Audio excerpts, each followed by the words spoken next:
Welcome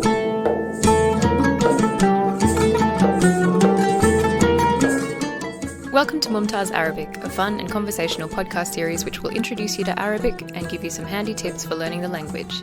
My name is Marita and joining me is Mohanned Qasar. Marhaban. And Marhaban Damien Doyle. Ahlan wa sahlan.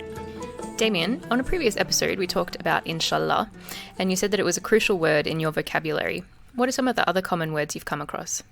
Yeah, Insha Allah is crucial and a favourite. Another one that I hear quite often in a lesson with Mohanned is Yallah. What does Yallah mean? Yallah literally means, oh God, or I seek the help of God. And we always use it not as part of the Islamic practice right now. So we use it as part of the culture. And when we want to say, come on, let's do something, or just like in French, allez, allez. So we keep saying Yallah. And every time that we try to avoid the lesson and start a chat about something else, I drag you back to the lesson. I say, Yallah, Yallah, let's go back to the lesson. It seems to be a very versatile expression. When I was travelling earlier this year, the tour group would be sitting in the hotel foyer waiting to get on the bus. Everyone would be waiting because we were running on Arab time.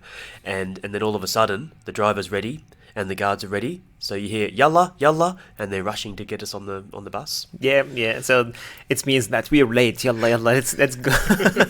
And just like a cultural thing here that I always teach my students, and sometimes from time to time when I give orientation workshops. So I say that Arab time, as you said, is we always late. So unfortunately, most of the Arabs don't respect time, and when you have an appointment at 10, so you expect the person to come at 10:30, 11, and throw some excuses. So, traffic, whatever.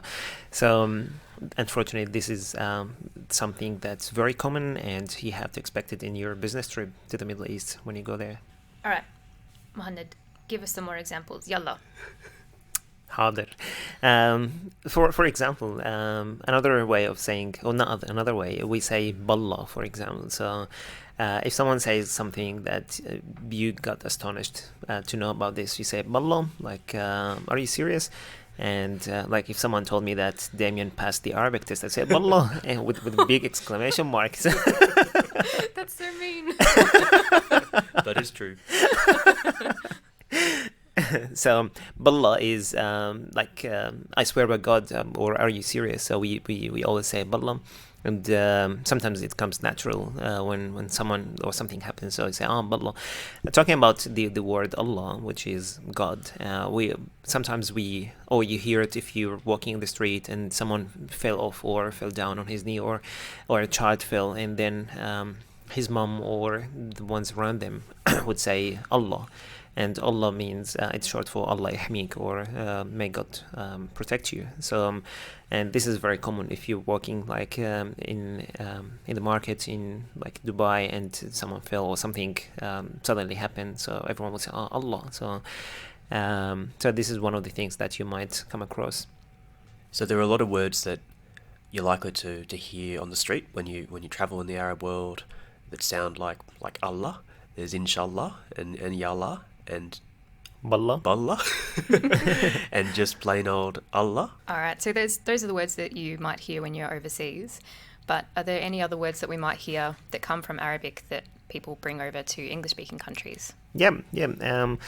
We always hear the word yani, and yani means I mean, and you hear it from people who come from the Middle East whose English is not very good, so they want to express themselves in a conversation, and they keep repeating yani.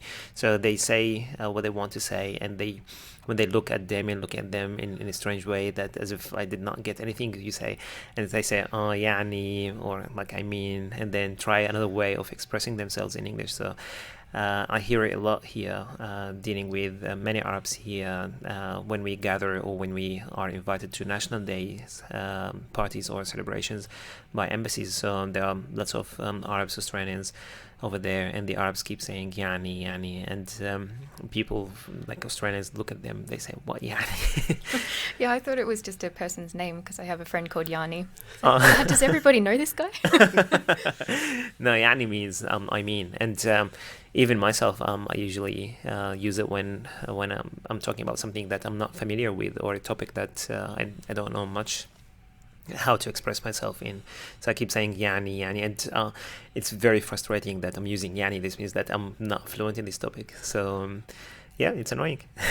It makes sense now because a lot of the people that I deal with for my uni work communicate to me in English, but they're Arabic speakers, and they're sometimes worried that they're not using the correct vocabulary to express their ideas. So quite often their sentences begin with I mean, and now I can imagine them sitting at the other end of at Skype saying yani, yani.